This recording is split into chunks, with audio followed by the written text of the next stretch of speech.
14 Dog Adventures, run boy run. Everything you need is here under the sun. Everything you need is here under the sun. Welcome to the Sporting Dog Adventures channel. Please like our video and subscribe so you catch our 3 new videos weekly.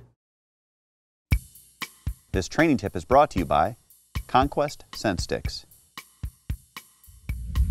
Hey, welcome back to the show. Brad Arington, Mossy Pond Retrievers. You're going to give us a tip on one of the biggest stressors and most dangerous things a dog can face out in the field. Yes, sir. Heat stress. Mossy Pond's from southeast Georgia. So... I wouldn't have guessed by your accent. Yes, sir. So we have to look for it a lot. Ways to prevent it, you know, of course, keep the dog hydrated. Keep him plenty of water, good water. You know, you can throw some water in his dog food to make him really lap it up. The other thing is, you know, the dog will have feathers in his mouth as he's working, whether he's training or he's hunting. We want to keep all the feathers out of his mouth. Take the squirt bottle and you can put it right there. There's a funnel in the dog's mouth. He can actually have his teeth closed and squirt it like that, and it's going down the back of his mouth. That's cool. I've never seen that before. Yes, sir. And keep the feathers out of his mouth where he can really breathe and take in water to stay cool. Showed you how to prevent it. If it were to go into it, you had a long retrieve or something, he comes back, look for a fat tongue, really fat tongue, him breathing out of his mouth instead of his nose.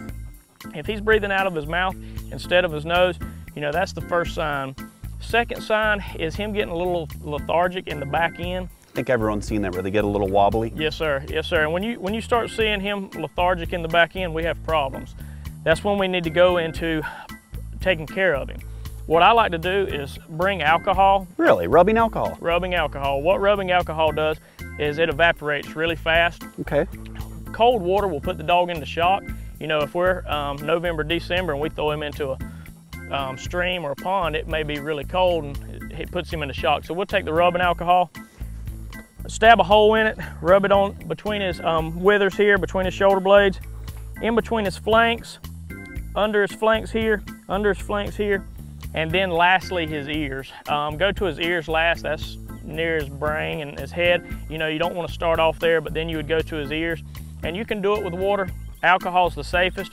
If it gets more severe, of course, we're going to try to get him to the vet, to some professionals. But those are some quick tips to help your guy in the field. Those are great tips. Thanks for sharing them. Now let's head back to the hunt.